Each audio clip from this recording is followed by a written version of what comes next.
რუსთავიორის მხარდასაჭერი აქცია გაიმართა საქართველოს 12 თვითმმართველ ქალაქში, მათ შორის არის გორიც, სადაც აქციას ორგანიზება ნაციონალური მოძრაობის და ლიახვის ხეობის ქალთა ორგანიზაციებმა გაუწიეს. მხარდასაჭერ აქციაში 150-მდე ქალი იღებდა მონაწილეობას, მათ რუსთავიორში მიმდინარე პროცესები გააპროტესტეს და ხელისუფლება მედიაზე ზეწოლაში დაადანაშაულეს. დღეს ერთიანი ნაციონალური მოძრაობის ქალთა ორგანიზაციების მიერ დაიგეგმა 12 თვითმმართველ ქალაქში რუსთავიორის მხარდამჭერი აქცია ტელევიზიის, რომელიც არის ერთ-ერთი ყველაზე რეიტინგული მთელ საქართველოში და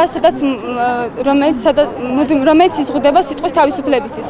დღეს ბიძინა ივანიშვილი ებრძვის არა მარტო რუსთავიორს, არამედ ებრძვის მთელს მის ამომრჩეველს, რომელიც მწარედ მოატყუა მან. ვაფრთხილებთ ბიძინა ივანიშვილს თავი დაანებოს რუსთავიორზე დევნას. რუსთავი 2 არის ხალხის ნების და ხალხის ხმის გამტარებელი. ამ ხელისუფლებას უნდა ახსოვდეს ის, რომ თავად სამართლიანობის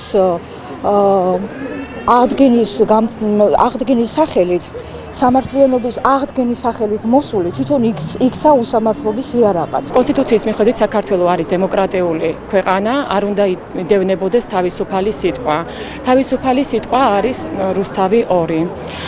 ღმერთმა ნოკნას დახუროს ხელისუფლებამ ეს ტელევიზია, მაშინ ქუძე კაცი გამოვა ამ ტელევიზიის დასაცავად. მოვუწოდებ ხელისუფლებას თავი დაანებოს ხალხის ტელევიზიას.